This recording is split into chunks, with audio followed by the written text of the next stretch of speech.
हमारे देश को बचाने की जिम्मेदारी हम सभी की है। और हम सभी जब इस बात पर गौर करेंगे, आज जो हमारे अमेरिका ने हम पर टैरिफ लगाया, अमेरिका चाहता है कि हम उसके दबाव में आए। हम किस देश के साथ अच्छा व्यवहार करें, हम किसके साथ बुरा व्यवहार करें, ये सब अमेरिका चाहता है। अमेरिका ने आज तक अपने जो डॉलर के जोर है, डॉलर के जोर पर सबको दबाने का प्रयत्न किया है। लेकिन आज पहली बार उसे कोई चुनौती देने वाला मिला है। भारत को हर बार वो दबाता आया, लेकिन इस बार हमारी सरकार ऐसी है। हमारे आदरणीय वड़ा प्रधान श्री नरेंद्र मोदी का जो ज्ञान है और नरेंद्र मोदी की जो सोच है और उनकी टीम, उनके विदेश मंत्री की जो सोच है, उन्हें अमेरिका को सोचने पर मजबूर कर दिया है। आज विश्व में 50 देश ऐसे हैं जो भारत के रुपयों से व्यापार करना चाहता है। आप जो समझ सकते हैं कि डॉलर की जो परिस्थिति है, आज डॉलर क्यों ऊंचा है और डॉलर में सब लोग व्यापार क्यों करते हैं। आपको आर्थिक परिस्थिति जो है देश की, उसको बढ़ाने की जिम्मेदारी क्या आपकी है कि नहीं। हमारा जो स्तर है, आज हम भारत में पूरे 145 करोड़ लोग हैं। तो यहाँ चाहे भारतवासी कोई भी हो, हिंदू हो, मुस्लिम हो, सिख हो, ईसाई हो, हर किसी की ये नैतिक फर्ज है कि वो अपने देश को आगे बढ़ाने का प्रयत्न करे। महासत्ता भारत को बनाना चाहते हैं। अगर महासत्ता बनानी है तो हमें अपने आप से शुरुआत करनी पड़ेगी, ना कि सामने वाले से। इसलिए हम अपने आप से जब शुरुआत करेंगे और भारत को आगे बढ़ाने का प्रयत्न करेंगे, तभी यह देश आगे बढ़ेगा। ना कि सरकार की जिम्मेदारी नहीं है पूरी। हम अपने घर में बैठे रहे और कहेंगे कि ये सब तो सरकार की जवाबदारी है। अमेरिका के साथ क्या किया, और देशों के साथ क्या किया, क्या देखते हैं, लेकिन हम क्या सोचते हैं वो तो पहले देखो। हर आदमी की, हर हिंदुस्तानी की, मेरी खुद की ये जवाबदारी है कि मैं क्या करूं और क्या ना करूं, मैं अपने सिर पे किसको बिठाऊं। हैं? तो ये सोच जब हर हिंदुस्तानी के दिल में रहेगी कि मुझे अपने भारत को आगे बढ़ाना है, मुझे अपने देश का ग्रोथ आगे ले जाना है, मुझे अपने आने वाली पीढ़ी का भविष्य देखना है। और आज जो भारत चौथे नंबर की विश्व की सबसे बड़ी अर्थव्यवस्था बन गई है, उसके पीछे उसमें मेरा योगदान कितना है, हर कोई जब ये सोचेगा तभी ये देश आगे बढ़ पाएगा। और जो अमेरिका की जो कूटनीति रही है वो क्या रही है कि डॉलर के आधार पे हर किसी को दबाना। लेकिन अगर हर हिंदुस्तानियों ने तय कर लिया कि हम इस ट्रम्प की मुराद को पूरा नहीं होने देंगे तो नहीं होने देंगे। आपको पता है क्या, अभी नवरात्रि आने वाली है, दीपावली आने वाली है। तो जो हमारी सनातन संस्कृति का जो त्यौहार आने वाला है, उसमें अगले साल हमने देखा था कि सिर्फ नवरात्रि से लेकर दिवाली तक इन दिनों में 4,80,000 से अधिक का व्यापार हमने किया था, सिर्फ खरीदी की थी। तो जो 4,80,000 का व्यापार हुआ था अगले साल, वो इस साल 5 लाख से बढ़कर 5,25,000, 50,000 करोड़ रुपये के आसपास होने वाला है।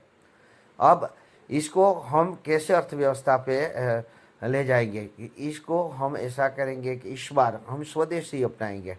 कुछ भी लेंगे वो स्वदेशी लेंगे। इस दीपावली को, इस नवरात्रि को हम अगर स्वदेशी खरीदी करेंगे, हमारे कपड़े हैं, जूते हैं, हमारे बर्तन है, या लग्जरियस चीज़ जो हम दीपावली पर, नवरात्रि पर खरीदते हैं, गाड़ी है, कोई भी हो, है ना, एक चम्मच से लेकर ये एसयूवी कार तक हम जो भी खरीदी करेंगे वो सभी के सभी हमारे भारत में बनी होनी चाहिए।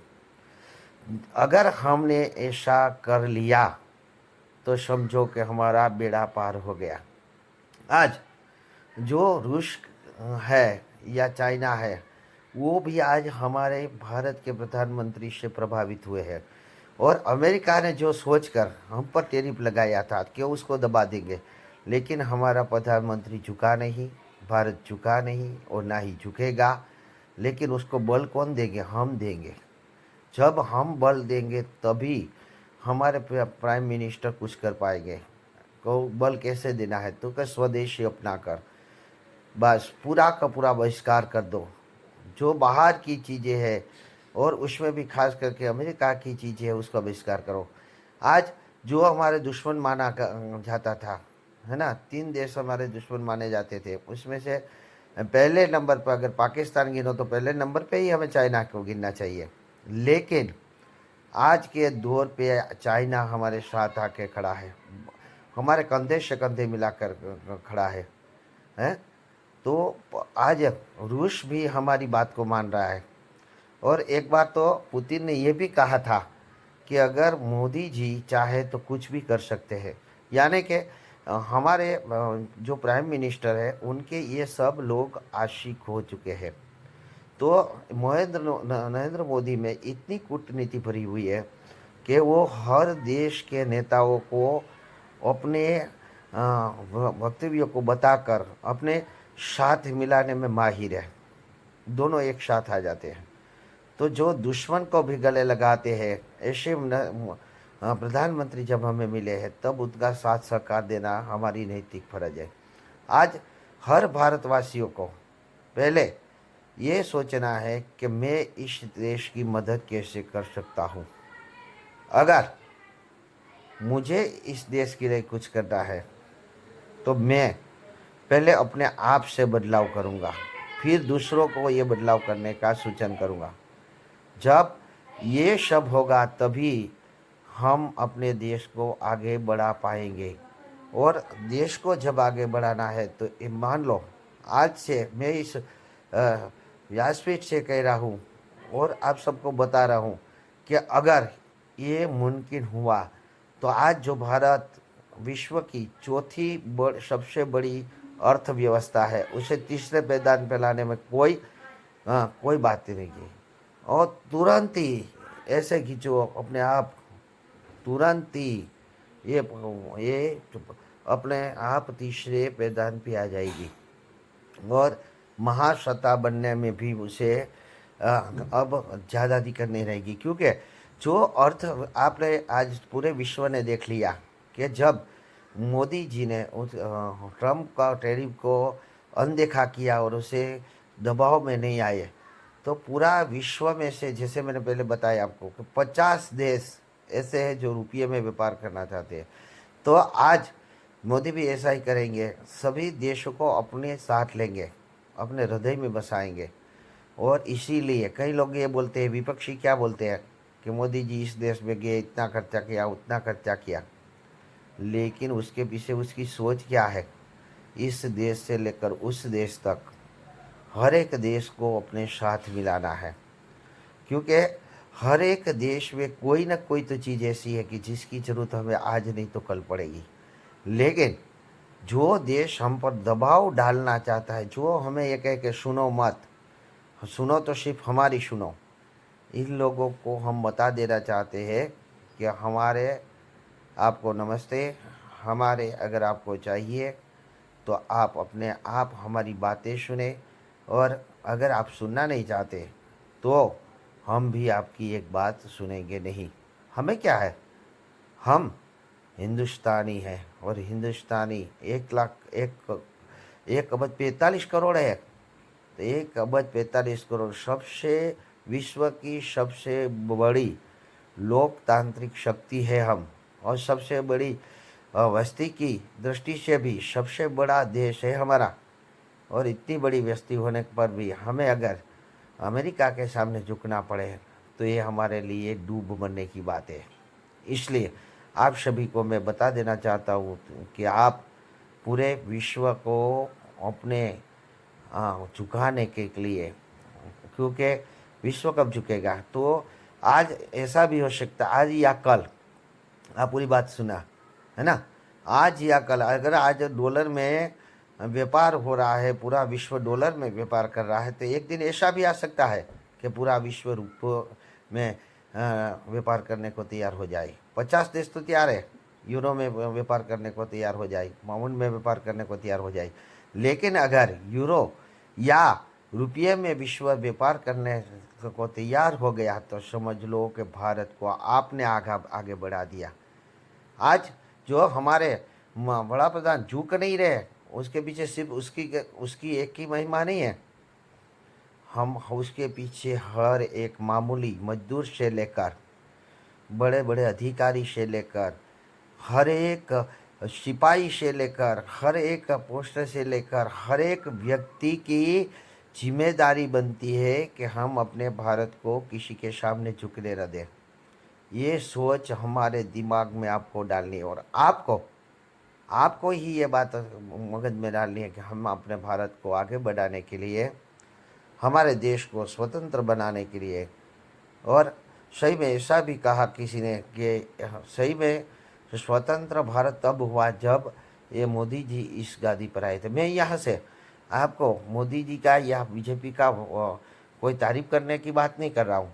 मैं तो एक वक्ता हूँ और मैं वक्ता होने पर मेरा नैतिक फर्ज है कि यहाँ से सिर्फ को मैं एक सच्चा वक्ता वही होता है दो भूतों वर्तमान भविष्यति ही, जो भूत काल में हुई हुई बात भी आपको बता दे, जो अभी वर्तमान में हो रही है वो बात भी बता दे, और भविष्य में जो आने वाली है वो बात भी आपको बता दे।